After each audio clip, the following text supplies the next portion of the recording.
दोस्तों नमस्कार, मैं शालिनी शिंदे और आज यूपी बॉर्डर पे फिर से हम मौजूद हैं महिलाओं के बीच जो किसानों के समर्थन में इकट्ठा हुई हैं।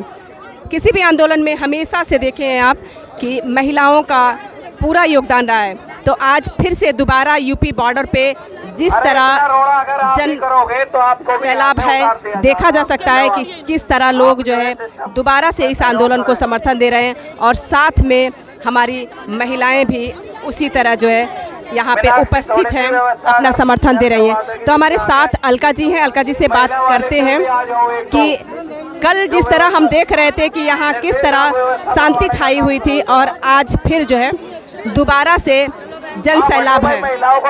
राकेश टिकैत जी का एक आंसू, इस अन्नदाता का एक आंसू ये सैलाब लेकर आया है।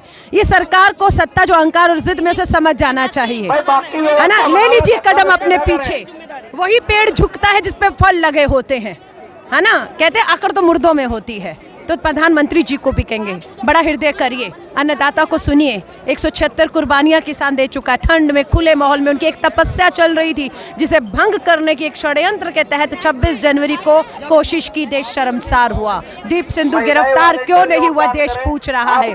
क्यों बचाया जा रहा है, कौन बचा रहा है, क्यों देश के प्रधानमंत्री और गृह मंत्री तक उस दीप सिंधु की पहुंच है, लेकिन देश के प्रधानमंत्री नरेंद्र मोदी जी के दरवाजे से अन्नदाता के लिए अभी तक नहीं खुला। क्यों? हाथ जोड़ के निवेदन है, सुनिए। हटाओ यहाँ से सबको। नहीं, मैं बिल्कुल अपने घर पर थी, पूरा माहौल हम देख रहे थे, शांति की, एकता की अपील कर रहे थे और जो साजिशें हो रही थी उस पर भी हम लोग नजर बनाए हुए थे कि किस तरीके से साजिशें, षड्यंत्र रचे जा रहे हैं और इस पूरे आंदोलन को किसानों को बदनाम करने की कोशिश की जा रही है। गणतंत्र दिवस था, किसानों की ट्रैक्टर रैली थी, हमारा पूरा समर्थन था, लेकिन हम लोग अपने घरों से उसे पूरा समर्थन दे रहे थे ताकि कहीं किसी से भी ऐसा न रहे कि राजनीतिक तौर से इसे गुमराह जो है हाईजैक किया जा रहा है। पूरा सरकारी षड्यंत्र द्वारा बदनाम किया गया, सबने देखा है। नहीं, देखिए राकेश जी भावुक हुए, आंसू आए और ये देश भावनाओं पर है, भावुक देश है। नहीं देख पाया आंसू, नहीं देख पाया। आप अपने प्रधानमंत्री जी नहीं समझेंगे तो उनकी ना समझी। कल क्या आप लोगों ने ऐसा उम्मीद किया था? बाथरूम बनवाने हैं, कल बाथरूम के लिए योगदान करते। नहीं, पुलिस सोच रही थी सत्ता की अपने बल के दम पर कुचल देंगे इस आंदोलन को, लेकिन एक आंसू ने उस बल को, उस षड्यंत्र को फेल कर दिया। जो कल तक देख रही थी कि गेंद सत्ता के पाले में चली गई है, राकेश टिकैत जी का एक आंसू उस गेंद को किसानों के पाले में ले आया। अब खेल किसान खेलेगा, पलटेगी बाजी, बाजी पलट गई है। देखिए हमारे नेता राहुल गांधी जी ने एक संदेश दिया, सबको अब एक तरफ होना है, तरफ चुन लीजिए। आप किसानों के साथ है, ये अहंकारी जिद्दी सत्ता के साथ खड़े हैं, ये रास्ता चुन लीजिए और हमने ये रास्ता चुना है, ये साइड चुनिए, इसलिए यहाँ खड़े हैं।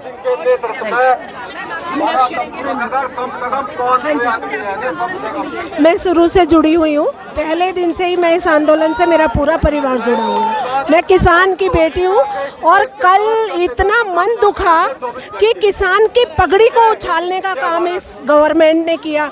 मतलब आप ये लगा लो कि गुंडों, अब ये किसान गुंडों से देश चलवाएगी क्या? आप गुंडे इस देश को चलाएंगे क्या? गुंडे जो है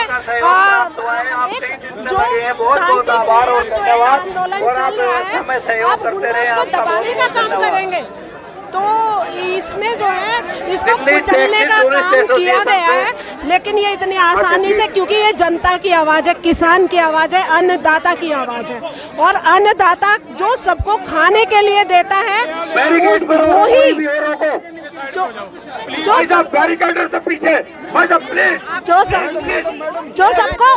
जो सबको खाने को देता है ना, जो सबका पेट भरता है, उसको मारने का काम, उसको कुचलने का काम, उसको दबाने का काम जो ये सरकार कर रही है, इसकी नीतियों को बदलना होगा।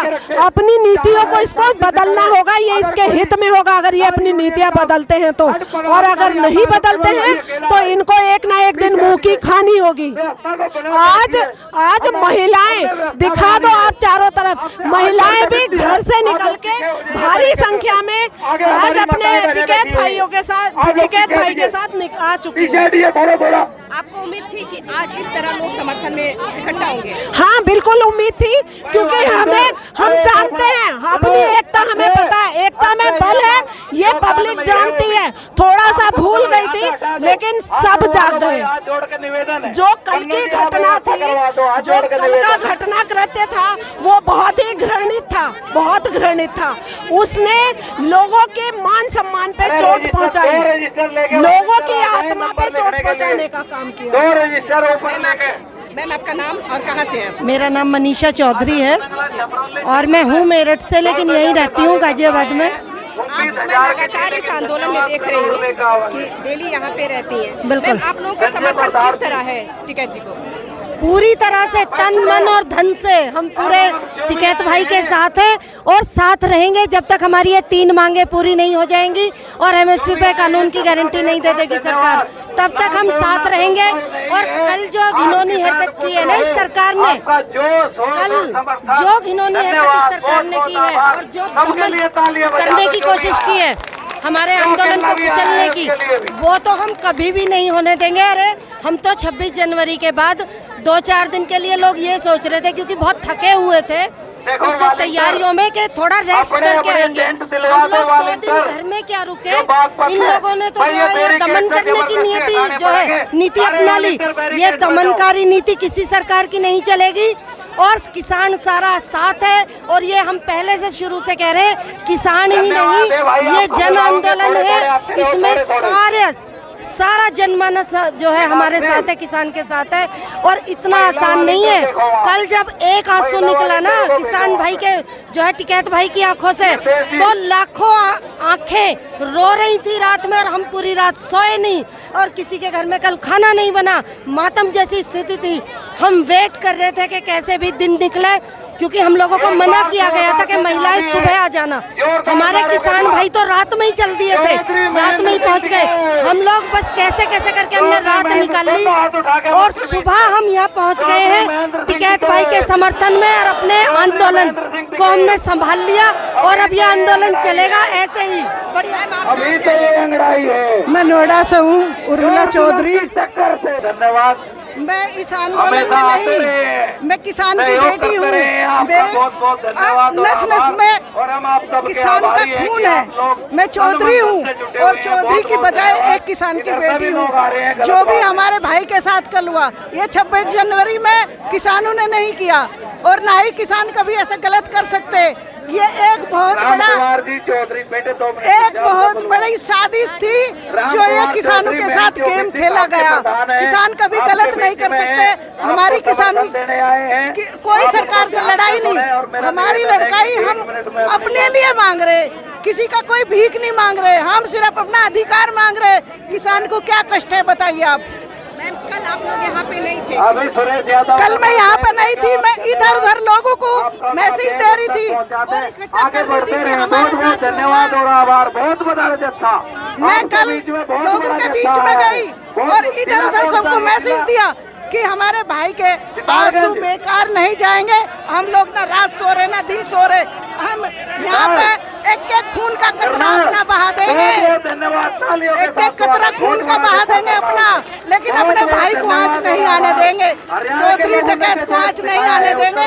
खून बहा देंगे यहाँ अपने के लिए, अपना खून बहा देंगे। अगर हम किसान हैं, हम जमींदार हैं, जो अमीर है गरीब है, अपना खून बहाएंगे यहाँ, लेकिन पीछे नहीं हटेंगे। मेरे परिवार से मैं किसान लोक शक्ति की भी अध्यक्ष हूँ और किसान की बेटी भी हूँ। हमारे यहाँ बहुत आदमी हैं और आते रहेंगे जब तक हमारी सरकार सुनेगी नहीं। ऐसी तानाशाही सरकार जो अंग्रेजों के हाथों में थी, आज बीजेपी के हाथ में है सरकार। जो हमारे यहाँ आज बहन बेटी सब यहाँ तड़प रहे हैं और वो कुर्सी पे पार्लियामेंट में बैठे हैं। ऐसी सरकार को शर्म आनी चाहिए और इस्तीफा दे देना चाहिए। आप कहाँ से हैं? आपका नाम? मैं दिल्ली से हूँ, मैं डॉक्टर हूँ और मैं अपनी क्लिनिक बंद करके यहाँ आंदोलन में आई हूँ। देखने वाली बात है कि डॉक्टर अपना क्लिनिक बंद करके इस समर्थन में आई है। बहुत शुक्रिया मैम आपका। Thank you. इस आंदोलन से कब जुड़ी हैं? मैं इस आंदोलन से शुरू से जुड़ी हूँ। 26 जनवरी को भी मैं आई थी, मैंने आराम से झंडे फहराते हुए मैंने इस रैली का वो करा था। देखिए, किसानों का आंदोलन 2 महीने से जो शांतिपूर्वक चल रहा है, इसको प्रशासन ने लगातार तोड़ने की कोशिश की है, लेकिन वो अपनी मंशा में 26 जनवरी को जो उनकी तरफ से कुछ अराजक तत्व भेजे गए और ये सोचा कि किसान आंदोलन उससे टूट जाएगा, वो अपनी इस मंशा में कामयाब नहीं हुए। आंदोलन और मजबूत हुआ है। स्वीकार नहीं करी, हमने कभी हमने कभी कानून की अधीनता स्वीकार नहीं करी। आज नरेंद्र मोदी क्या है जो किसानों के ऊपर अत्याचार करेगा, हम ये सहन नहीं करेंगे। हम अगर तू गलत करेगा हमारी जांच मांग है, तो आराम से बैठ करके हमारे साथ बात कर, हमारी दिक्कतों को दूर कर। अगर वो दिक्कत करेगा हम उसको उठाकर फेंक देंगे दिल्ली की राजधानी से। एक बार दोबारा बाबा महेंद्र सिंह टिकैत